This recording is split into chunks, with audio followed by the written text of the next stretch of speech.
4 નહીં, આવ્યા હતા 5 શાર્પ શૂટર. રાજકોટ ક્રાઇમ બ્રાન્ચે ઝડપ્યો 5મો આરોપી. રાજકોટ પોલીસે 25 ફેબ્રુઆરીએ સંયુક્ત ઓપરેશન હાથ ધરી જામનગરના વેપારીની હત્યા માટે આવી રહેલ 4 શાર્પ શૂટર્સને બસમાંથી ઝડપી લીધા હતા અને સમગ્ર કાવતરાનો પર્દાફાશ થયો. પરંતુ એ વાતથી ખુદ પોલીસ પણ અજાણ હતી કે વેપારીની હત્યા માટે 4 નહીં 5 શાર્પ શૂટર્સ નાસિકથી આવ્યા હતા. રિમાન્ડ પર રહેલા આરોપી રામદાસ રહાણેએ કબૂલાત કરતા સામે આવ્યું કે જે બસમાંથી 4 આરોપીઓ ઝડપાયા હતા તેની આગળની જ બસમાં વધુ એક શાર્પ શૂટર ગણેશ બોડકે પણ હતો. તેને ટિકિટ નહીં મળતા અન્ય બસમાં તે રાજકોટ આવી રહ્યો હતો. આખરે પોલીસે ગણેશ બોડકેની પણ ધરપકડ કરી લીધી છે.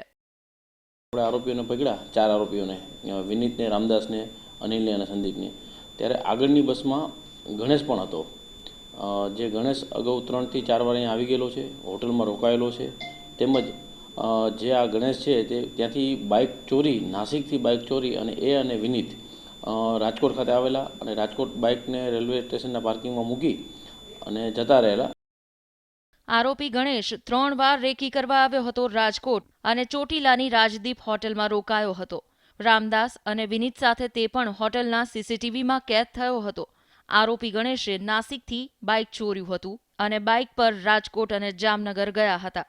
ગણેશ બોડકે, રામદાસ અને વિનીત એક સાથે ચોટીલાની રાજદીપ હોટલમાં રોકાયા હોવાના સીસીટીવી પણ પોલીસે જપ્ત કર્યા છે. આ સાથે જ અત્યાર સુધી ઝડપાયેલા આરોપીઓની સંખ્યા 11 થઈ છે.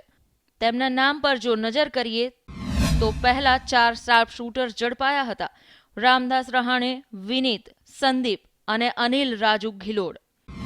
જે બાદ પોલીસે રાહુલ, સચિન, વિનોદ અને સતીશ નામના આરોપીઓને ઝડપી લીધા. તેમની સાથે 2 યુવતી અશ્વિની અને રિઝવાનાની પણ ધરપકડ કરાઈ અને હવે ગણેશ બોડકેને પોલીસે ઝડપી લીધો છે. જોકે હજુ આ કેસમાં 4 આરોપીઓ પોલીસ પકડથી બહાર છે.